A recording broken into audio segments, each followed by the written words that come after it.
ഇന്നത്തെ നമ്മുടെ അതിഥിയിലേക്ക് പോകാം. ഗാനരചയിതാവും എഴുത്തുകാരനും അതിലൊക്കെ ഉപരി കടുത്ത ഫുട്ബോൾ പ്രേമിയും ആസ്വാദകനുമൊക്കെ ശ്രീ ബി കെ ഹരിനാരായണൻ ആവേശം ആഗോളത്തിനൊപ്പം നമുക്കൊപ്പം ചേരുന്നുണ്ട്. ശ്രീ ഹരിനാരായണൻ, സ്വാഗതം. വളരെ വളരെ സന്തോഷകരമായ ഒരു ലോകകപ്പ് യാത്ര നമ്മളിങ്ങനെ കണ്ടുകൊണ്ടിരിക്കുകയാണ്. അതിൻ്റെ പരിസമാപ്തിയിലേക്ക് എത്തിയിരിക്കുന്നു.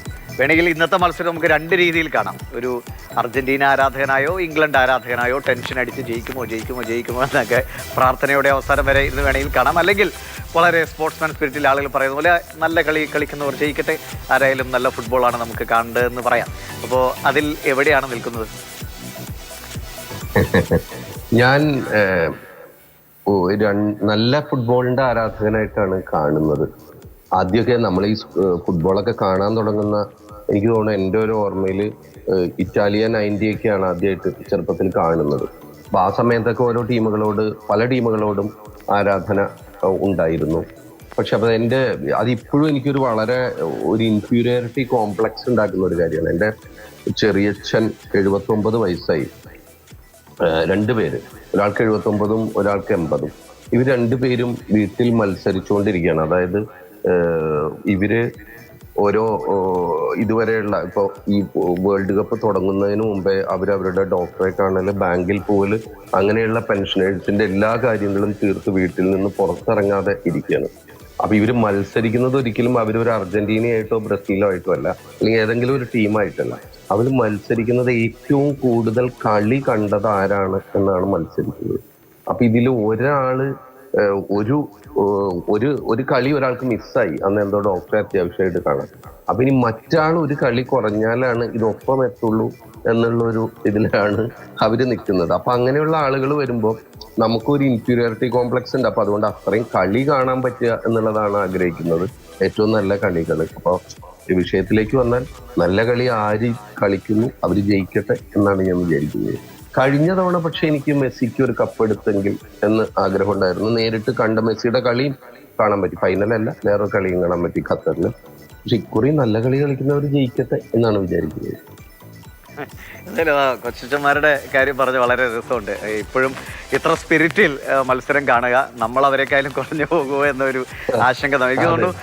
ഒരുപക്ഷെ ഇപ്പോൾ ഈ രാത്രി സമയം വല്ലാത്തൊരു അവസ്ഥയിൽ ആയിപ്പോയി. പ്രത്യേകിച്ചും കോളേജ് വിദ്യാർത്ഥികളാണെങ്കിലും ജോലിക്ക് പോകുന്നവർക്കുമൊക്കെ ഉറക്കച്ചടവോടുകൂടി നമ്മൾ ഓഫീസിലേക്കോ കോളേജിലേക്കോ പോകേണ്ട അവസ്ഥയാണ് ഈ സമയം. പക്ഷേ ഫുട്ബോളാണ് 4 വർഷത്തിൽ ഒരിക്കൽ സംഭവിക്കുന്നതാണ്. പല കളിയും നമുക്ക് ഇതിൻ്റെ ഒരു പ്രശ്നമുണ്ടല്ലോ. അന്ന് നമ്മൾ ആ നിമിഷം ആ കളി കണ്ടാലേ കാര്യമുള്ളൂ. പിന്നെ എത്ര തവണ ഇരുന്ന് കണ്ടിട്ടോ ഹൈലൈറ്റ്സ് കണ്ടിട്ടോ ഒരു കാര്യമില്ല. പിന്നെ അതിൻ്റെ ഒരു 0.1% പോലും നമുക്ക് ആസ്വദിക്കാൻ കഴിയില്ല. അപ്പോൾ ഉറക്കളച്ച് ഈ മത്സരങ്ങളൊക്കെ ഈ കൊച്ചുമാർ ഇത്രയും പ്രായമേറിയ സമയത്ത് ഇങ്ങനെ കണ്ടുകൊണ്ടിരിക്കുകയാണോ? അപ്പോൾ അവർക്കൊപ്പം ഇരുന്നാണോ ഈ വേൾഡ് കപ്പിന്റെ യാത്ര മുഴുവൻ? അവരുടെ ഒപ്പം ഇരിക്കും. എല്ലാ വീടുകളിലും ടി വി ഉള്ളതുകൊണ്ട് അതിനനുസരിച്ചിരിക്കും. നമുക്കിപ്പോ ഈ വർക്കിൻ്റെതായതുകൊണ്ട് എല്ലാ കളിയും കാണാൻ പറ്റിയിട്ടില്ല. എസ്പെഷ്യലി ഗ്രൂപ്പ് സ്റ്റേജിൽ, നോക്കൗട്ട് സ്റ്റേജിലൊക്കെ ആകുമ്പോൾ ഓൾമോസ്റ്റ് എല്ലാ കളിയും കാണാൻ പറ്റിയിട്ടുണ്ട്. എന്നാലും ഇത് സമയങ്ങൾ വലിയൊരു പ്രശ്നമാണ്. ഈ 12-2 ഇതിന്റെ പ്രശ്നം എനിക്ക് കൂടുതൽ തോന്നിയത് എന്താണെന്ന് വെച്ചാൽ, നമുക്ക് കുറച്ച് കഴിഞ്ഞ് ആ സമയത്ത് ഓർമ്മയുണ്ടാവും. 2 ദിവസമോ 3 ദിവസമോ കഴിഞ്ഞു കഴിഞ്ഞാൽ ആ കളി എന്താണ് ഉണ്ടായത് എന്നുള്ള ഒരു ഓർമ്മയൊക്കെ അങ്ങോട്ടും ഇങ്ങോട്ടും തെറ്റിപ്പോകുന്ന ഒരു അവസ്ഥയുണ്ട് എന്ന് തോന്നുന്നുണ്ട്. ശരിയാ, കുറെ കളി അടുപ്പിച്ച് കണ്ടു കഴിയുമ്പോൾ അതും പ്രശ്നമാണ്. കഴിഞ്ഞ കളി ആരോടെ കളിച്ച് എന്ന് ചോദിച്ചാൽ ഒറ്റ നിമിഷം നമുക്ക് ഉത്തരം കിട്ടില്ല, ആരോടെ കളിച്ചെന്ന് കുറച്ച്. എന്തായാലും ഇനി ഈ മത്സരത്തിലേക്ക് വന്നാൽ ഇപ്പോൾ ഇന്ന് സ്വാഭാവികമായിട്ടും അർജന്റീന ആരാധകർക്കുള്ള ഏറ്റവും നേരത്തെ ഹരി സൂചിപ്പിച്ച പോലെ തന്നെ ഒരു ആശ്വാസമുണ്ട്. കാരണം നമുക്ക് കപ്പ് കിട്ടിയതാണല്ലോ. അപ്പോൾ ഇത്തവണ കിട്ടിയില്ലെങ്കിലും കുഴപ്പമില്ല എന്നൊരു ടെൻഷൻ ഫ്രീ ആയിട്ടാണ് കളി കാണുക. പിന്നെ ഒരു ആഗ്രഹം, മെസ്സിക്ക് ഇനി 2 കപ്പ് കിട്ടിയാലോ, അതും ഒരു ചരിത്രമാണല്ലോ എന്ന്. അപ്പം അതിനുള്ളൊരു സാധ്യത ഇതുവരെയുള്ള അർജന്റീനയുടെ കളി വെച്ചും ഇംഗ്ലണ്ടിന്റെ കളി വെച്ചും നമുക്ക് വിലയിരുത്തുമ്പോൾ ആർക്ക് ഒരു സാധ്യത എന്നാണ് തോന്നുന്നത്? ഫുട്ബോളാണോ ഒന്നും പറയാൻ പറ്റില്ല, എന്ത് സംഭവിക്കും. അതാണ് ഇത് പറയാൻ പറ്റാത്ത ഒരു ദിവസം, ഒരു മൊമെന്റ്. ഇപ്പോ എന്നെ സംബന്ധിച്ചിടത്തോളം ഞാൻ ഇപ്പൊ ഈ കഴിഞ്ഞ കളിയിൽ നോക്കുമ്പോൾ എനിക്ക് തോന്നിയിരുന്നത് ഇംഗ്ലണ്ടും നോർവേയും കൂടി കളിക്കുന്ന സമയത്ത് നോർവേക്ക് ഒരു എഡ്ജ് ഉണ്ടാവും എന്ന് തോന്നി. പക്ഷെ നോർവേ കീഴടങ്ങി പോലെ ഇപ്പോഴും അർജന്റീനയും ഈജിപ്തും കളിക്കുമ്പോൾ ഡെഫിനറ്റ്ലി അർജന്റീന ജയിച്ചു 2 ഗോളിന് പിന്നീട്. പക്ഷെ അർജന്റീന ഇത്രയും വേർക്കുമെന്ന് ഞാൻ വിചാരിച്ചിരുന്നില്ല. അതുപോലെ ഏറ്റവും ഞെട്ടിയൊരു കാര്യം, ഇന്നലെ സ്പെയിൻ മോശം ടീമായതുകൊണ്ടല്ല, ഇന്നലെ ഞാൻ ഫ്രാൻസ് ജയിക്കും എന്ന് വിചാരിച്ചിരുന്നു. കാരണം ചൂമേനിയെ പോലുള്ള ആളുകൾ ഇറങ്ങുന്നുണ്ട്, ഒളീസ നല്ല ഫോമിലാണ്, ഡംബലെ ഉണ്ട്, എംബാപ്പ ഉണ്ട്, ദുബൈ ഉണ്ട്. പക്ഷേ ഇതൊക്കെ കഴിഞ്ഞ് ഇവരങ്ങോട്ട് തകർന്ന് കഴിഞ്ഞപ്പോൾ നമുക്കൊരു ഒരു ഒരു ഓരോ ദിവസവും ജഡ്ജ്മെന്റ് കിട്ടാതെ end of the day 90 minute ആണെങ്കിലും 120 മിനിറ്റ് ആണെങ്കിലും ആരാണ് ഒരു ഗോളിന് മുന്നിട്ട് നിൽക്കുന്നത് അവിടെ ജയിച്ചു എന്നുള്ളതാണ്. ആ ഒരു ഗോളിന്റെ വ്യത്യാസം നേടാൻ ആർക്ക് പറ്റും എന്നുള്ളത് ആണ് തോന്നുന്നത്. അത് അതിനോടൊപ്പം കൂട്ടിച്ചേർക്കേണ്ടതാണ്. നമ്മൾ ഒരു ശരാശരി കാണിയാണ്. അപ്പൊ ഇന്നലെ ഇപ്പോ മാതൃഭൂമി പുസ്തകമായിട്ട് ബന്ധപ്പെട്ടിട്ട് മാതൃഭൂമിയിലെ ഒരു പുസ്തകം MP സുരേന്ദ്രേട്ടന്റെ ഫുട്ബോളുമായി ബന്ധപ്പെട്ടിട്ട് തന്നെ പുസ്തകത്തിന്റെ അവിടെ ഒരു ചർച്ച ഉണ്ടായിരുന്നു. ഫുട്ബോളേഴ്സ് ഒരുപാട് പേരുണ്ടായിരുന്നു. ഇപ്പൊ നമ്മുടെ വിക്ടർ മഞ്ഞില, CF ബെന്നി, അങ്ങനെയുള്ള മാത്തു, അങ്ങനെയുള്ള ആളുകൾ, വെറ്ററൻ നമ്മുടെ ഫോർമർ ഫുട്ബോളേഴ്സ് ഒക്കെ ഉണ്ടായിരുന്നു. അപ്പൊ അതില് ഈ ഇങ്ങനെ ഓരോരുത്തരോടും ആര് കടക്കും എന്ന് ചോദിക്കുമ്പോൾ എല്ലാവർക്കും ഇമോഷൻ ഉണ്ടാവും. അതിന്റെ അപ്പുറത്ത് അധികം ആളുകളും ഫ്രാൻസ് എന്നുള്ളതാണ് പറഞ്ഞത്. പക്ഷേ നമ്മുടെ ഇന്റർനാഷണൽ CV പാപ്പച്ചൻ പറഞ്ഞൊരു കാര്യം, ഒരു പക്ഷേ ഇംഗ്ലണ്ടിനും ഫ്രാൻസിനും ഒക്കെ അവര് നന്നായിട്ട് കളിക്കും, പക്ഷെ അവരുടെ ഒരു ഫോം ഉണ്ട്.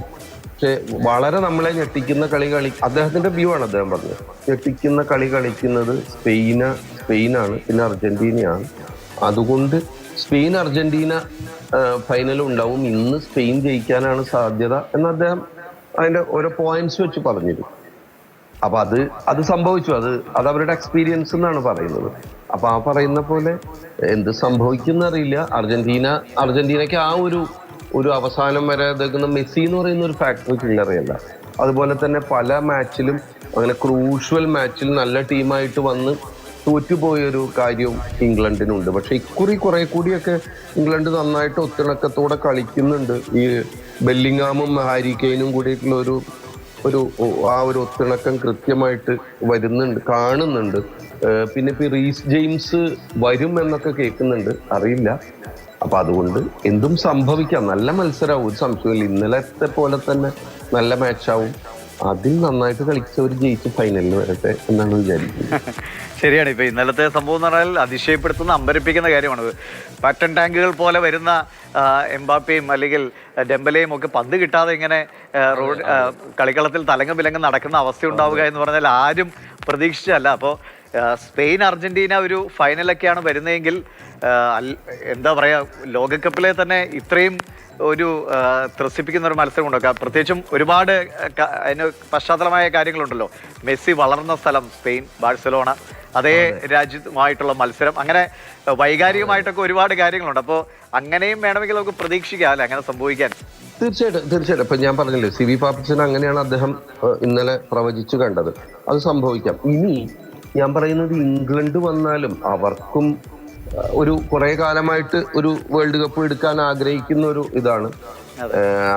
പിന്നെ അവരും ഒരു തിണക്കമുണ്ട്. അപ്പോ എനിക്ക് തോന്നുന്നത് ഇപ്പൊ ഇന്നലത്തെ നല്ല മാച്ചായി, നാളെയും നല്ല മാച്ചാവും, ഫൈനൽ ഇതിൽ ആര് വന്നാലും നല്ല മാച്ചാവും എന്ന് തന്നെയാണ് വിചാരിക്കുന്നത്. പക്ഷെ നമുക്കൊക്കെ ഒരു വലിയൊരു ശതമാനം ഈ കേരളക്കാരും അർജന്റീനയോ അല്ലെങ്കിൽ ബ്രസീൽ ഫാൻസ് ആയിരിക്കുമല്ലോ. അപ്പൊ അത് ആഗ്രഹിക്കുന്നവരുണ്ടാവും തീർച്ചയായിട്ടും. അല്ല, അത് നല്ല ടീമുമാണ് അർജന്റീന. ഇപ്പൊ നമ്മളിപ്പോ പറയുമ്പോ അർജന്റീനക്ക് നല്ല ടീമല്ല, നല്ല കളി കളിക്കുന്നില്ല എന്നല്ല, നല്ല എതിരാളികളെ കമ്പാരിറ്റീവ്ലി ചെറിയ എതിരാളികളെയാണ് കിട്ടിയത്. ഇന്നൊരു നല്ല മത്സരമാവും എന്നാണ് വിചാരിക്കുന്നത്. പിന്നെ നമുക്ക് വീണ്ടും പറയുന്നത്, എംബാപ്പയ്ക്ക് ഇങ്ങനെ ബോള് കിട്ടാതെ ഇങ്ങനെ പെഡ്രോയുടെ ഗോളൊക്കെ വന്ന സമയത്ത് എംബാപ്പയുടെ ഒരു ആക്ഷൻ ഇപ്പൊ മുഴുവൻ സോഷ്യൽ മീഡിയയിൽ വൈറലാണ്. അതായത് കഴിഞ്ഞു എന്ന് പറഞ്ഞ ഒരു റിസൈൻ ചെയ്ത പോലത്തെ ഒരു മെന്റാലിറ്റിയിൽ നിൽക്കുന്ന അങ്ങനെ ഒരു കളിക്കാരൻ നിൽക്കേണ്ടി വന്നാൽ നമുക്ക് എന്താ ഉണ്ടാവുക എന്ന് പറയാൻ പറ്റില്ല. ശരിയാണ്. അപ്പൊ എന്തായാലും നല്ല മത്സരമായിട്ട് പറഞ്ഞ പോലെ സ്പോർട്സ്മാൻ സ്പിരിറ്റിൽ തന്നെ ആവേശകരമായ ഒരു മത്സരമാണ്. നമ്മുടെ ഇഷ്ടമുള്ള ടീം ജയിക്കണമെന്ന് നമ്മുടെ ഹൃദയം ഇങ്ങനെ തുടിക്കും. അത് തുടിക്കട്ടെ, അതും കൂടെ ഫുട്ബോളിന്റെ ഒരു രസമാണല്ലോ. അപ്പൊ വളരെ നന്ദി. വളരെ നന്ദി ശ്രീ ഹരിനാരായണൻ.